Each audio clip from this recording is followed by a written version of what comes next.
প্রিয় দর্শক, আমন্ত্রণ জানাচ্ছি ইজি ডক্টরে। আজকের আলোচনার বিষয় শিশুর বমি ভাব।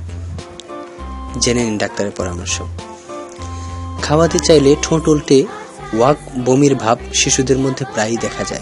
তবে এটা কেবল অনিচ্ছা নয়, কোনো অসুখের লক্ষণ বা উপসর্গ হতে পারে। মনোজাগতিক কারণেও শিশুরা বমির মতো ভাব করে থাকে। হয়তো সে সবার দৃষ্টি আকর্ষণ করে জানাতে চায় স্কুলে যেতে তার ভালো লাগে না, অথবা কোনো দৃশ্য বা গন্ধ তার অসহ্য লাগছে, কিংবা এই মুহূর্তে সে খেতে চাইছে না। অনেক শিশুই আছে যাদের মানসিক চাপ বা টেনশনের বহিঃপ্রকাশ বমির মাধ্যমে ঘটে। আবার বেশিরভাগ শিশুরই সকালবেলা ঘুম থেকে উঠে খেতে ইচ্ছা করে না, বমি ভাব হয়।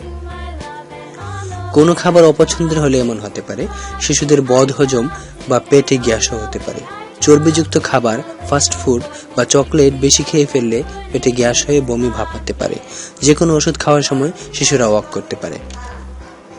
তবে বমি বা বমি ভাবের নেপথ্যে কোনো গুরুতর কারণও থাকতে পারে। রক্তশূন্যতা, যকৃতের প্রদাহ বা হেপাটাইটিস, কৃমি সংক্রমণ, মূত্রতন্ত্রের সংক্রমণ, এমনকি মস্তিষ্কের টিউমার হলেও বমি বা বমি ভাব হতে পারে।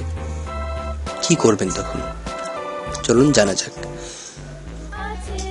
স্কুলে যাওয়ার দুশ্চিন্তা থাকলে এমন হয়। এ সময় শিশু ঠিক মতো নাস্তাও খেতে চায় না। খেয়াল করুন, ছুটির দিনেও এমন হয় নাকি কেবল স্কুলের দিন?